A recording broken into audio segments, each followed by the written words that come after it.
Odili, the seeker of truth.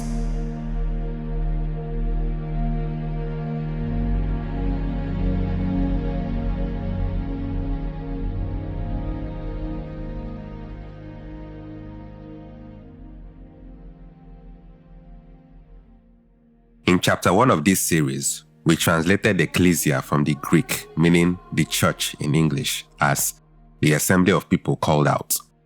In chapter 11, we explored what the church means by Catholic to understand why we are engaged in a battle against the enemy to maintain the Catholicity of the church as Christ intended.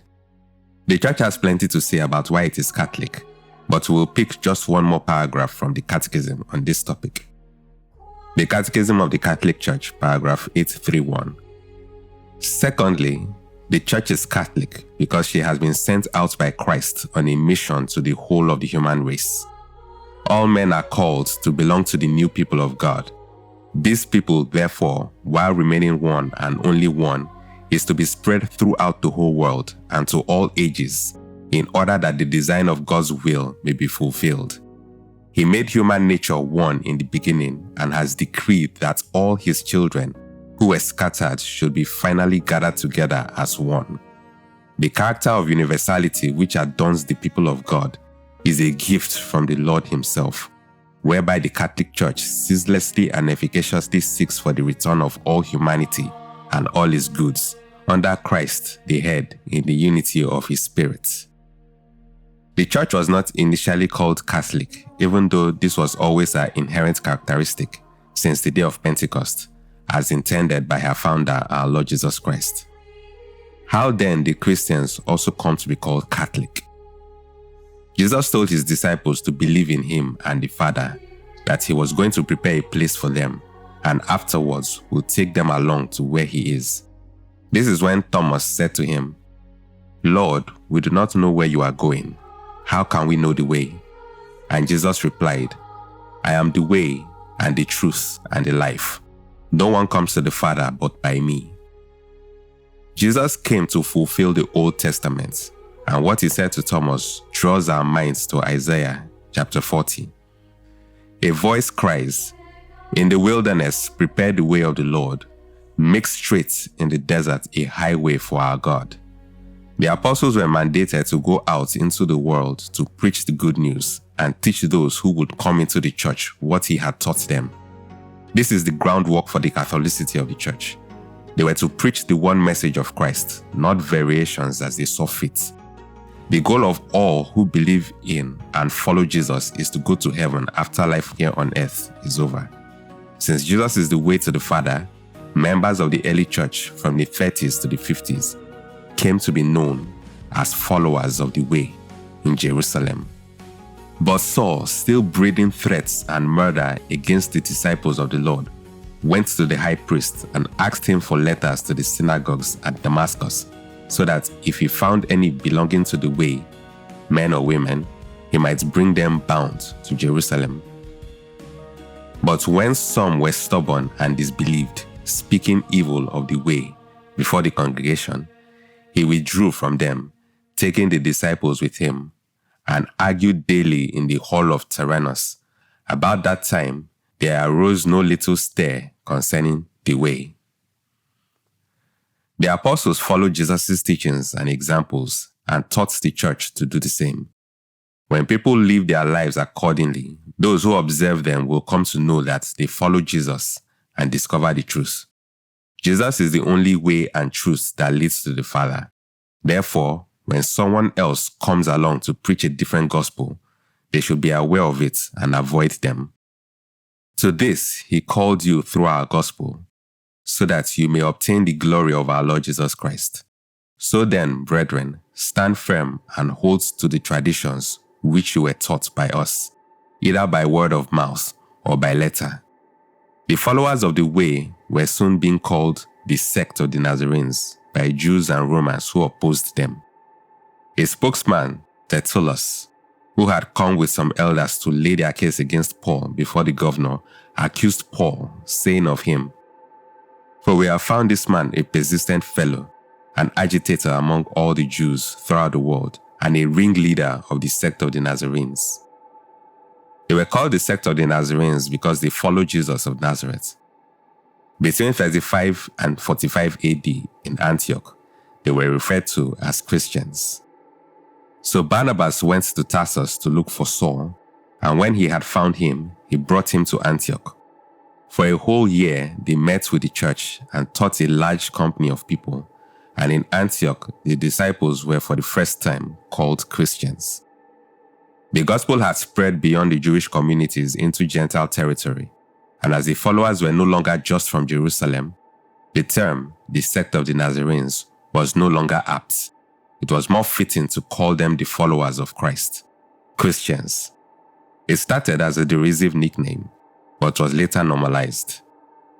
The apostles dealt with many problems, especially followers who were living outside of the way they were supposed to. They also had to deal with heretics who taught things that were not authorized, and many times some of the followers listened to and followed these heretics. They were groups, most of the time dissenting Christians, that came forth adhering to different beliefs and practices that were unlike the gospel of Jesus. The church proactively identified heretics, those who separate from communion with the Bishop of Rome and the universal faith. The Christian church, as a result, had to identify itself by the term Catholic to distinguish the one visible communion of Christians from various sects and heretics that also claimed the name Christian.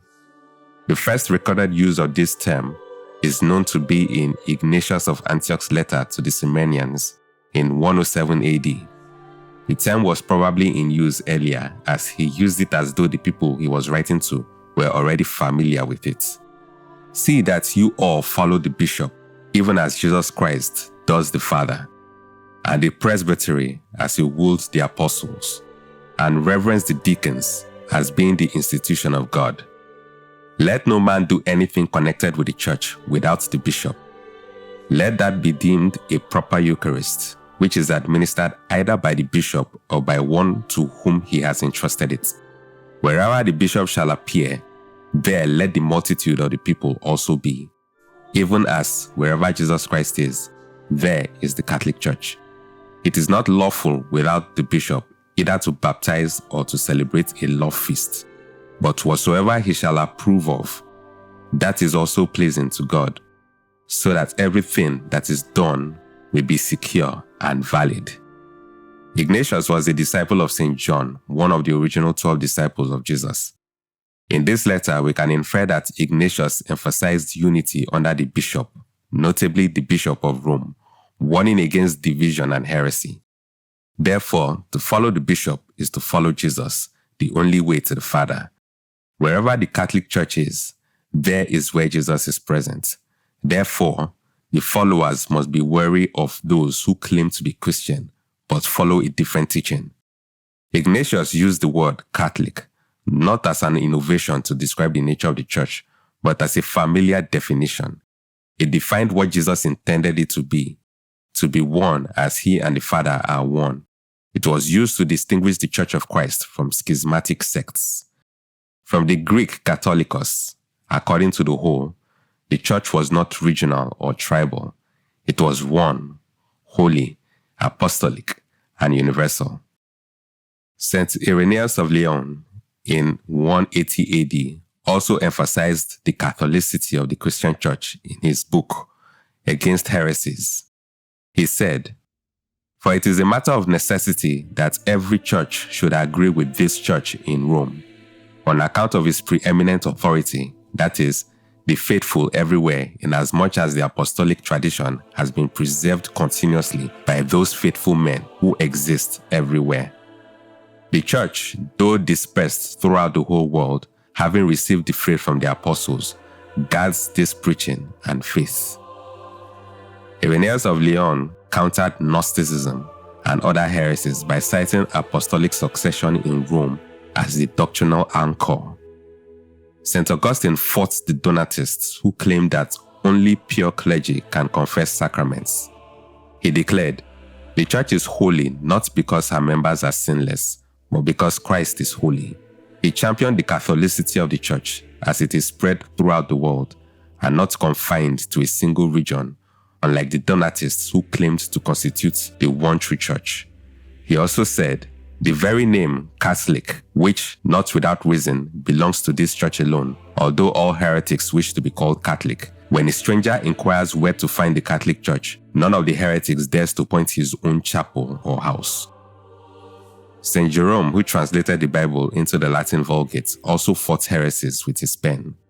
He said, "Ignorance of Scripture is ignorance of Christ." Although he argued with Augustine, he remained united in the one true church. Tertullian cited the church's Catholicity as his defense against heresy. We, however, are not permitted to cherish any objects after our own will, nor yet to make choice of that which another has introduced of his private fancy. In the Lord's apostles we possess our authority, for even they did not of themselves choose to introduce anything, but faithfully delivered to the nations of mankind the doctrine which they had received from Christ. He was arguing against heretics who had fabricated doctrines from their ideologies. He pointed out that the apostles handed down what Jesus taught them without their ideological inputs. This is a significant problem the church faces today with sects outside of it that have a large following, which are rebellious towards the church. It is essential to recall, as the fathers have reminded us throughout the centuries, as St. Irenaeus said, only the Catholic Church has preserved the apostolic teaching. He cannot have God as his father who does not have the church as his mother. Cyprian of Carthage. He lamented that bishops were falling into schism and stood firm by his belief that unity must flow from the bishop in communion with Rome. He was later exiled and martyred. A sect known as the Novatians denied that people who committed grave sins, especially apostasy, during persecution, could be reconciled to the church. St. Pacian of Barcelona, in response, asserted the true identity and unity of the church, that it was not enough to be merely called Christian. To be Catholic was to be in full communion with the universal church founded by Christ and led by the bishops in union with the Bishop of Rome. He said, "Christian is my name, and Catholic is my surname. The one designates me, the other distinguishes me. By the one I am approved, by the other I am set apart." St. Clement of Alexandria wrote, "The Catholic Church, the mother of all, is not adorned with outward garments, but with the word alone, as with a robe." St. Cyril of Jerusalem said, "The church is called Catholic because it is throughout the whole world, from one end of the earth to the other, because it teaches universally and without omission all the doctrines, and because it brings into subjection every class of men." Errors persisted and got out of hand with the Arian heresy, which denied the divinity of Christ. The heresy was spreading and causing significant conflict and division within the church. St. Athanasius was a strong defender of the doctrine of the Trinity, which some Christians were denying. He was exiled multiple times, and the empire turned on him. He declared, "If the world is against the truth, then I am against the world." Emperor Constantine sought to unite the empire, so he called the council to resolve the theological disputes. The Council of Nicaea, convened in 325 AD, addressed this issue and reaffirmed the Orthodox Christian belief that Jesus Christ is God. The Nicene Creed, formulated at the council, became a foundational statement of Christian belief. It clearly articulated the Church's understanding of God the Father, God the Son, Jesus Christ, and the Holy Spirit. In direct response to doctrinal division and confusion in the early centuries of the life of the Church, the 4 marks of the Church were articulated in the Nicene Creed in 325 AD and expanded in 381 AD at Constantinople. These 4 marks became identifiers of the true Church amidst competing claims. The 4 marks, 1, holy, Catholic, and Apostolic, added to the creed, served to define the essential characteristics of the Church. A brief breakdown of the 4 marks of the Church is as follows. The Church is one. This emphasized to affirm unity in faith and doctrine, especially against early schisms and heresies like Arianism. Rooted in Christ's prayer that they may all be one. The Church is holy. It reflects the church's divine origin and mission to be sanctified by Christ and guided by the Holy Spirit, despite human sinfulness within it. It also highlights the church's purpose to make believers holy through faith in Christ and the sacraments. The church is Catholic. In the context of the creed, Catholic means universal, referring to the church's worldwide presence and its inclusive nature for all people in all places, teaching the whole faith. The church is apostolic. This stresses continuity with the apostles, preserves through apostolic succession and teaching authority, tradition, and scripture. The affirmation of these four marks helped to distinguish the true church from heretical groups that deviated from the core Christian beliefs. This is why the church has been in a constant battle for 2,000 years to remain Catholic against the gates of hell. Although the war has been won, it is still up to us to win our individual battles. I hope to come to you soon, but I am writing these instructions to you so that if I am delayed, you may know how one ought to behave in the household of God, which is the church of the living God, the pillar and bulwark of the truth.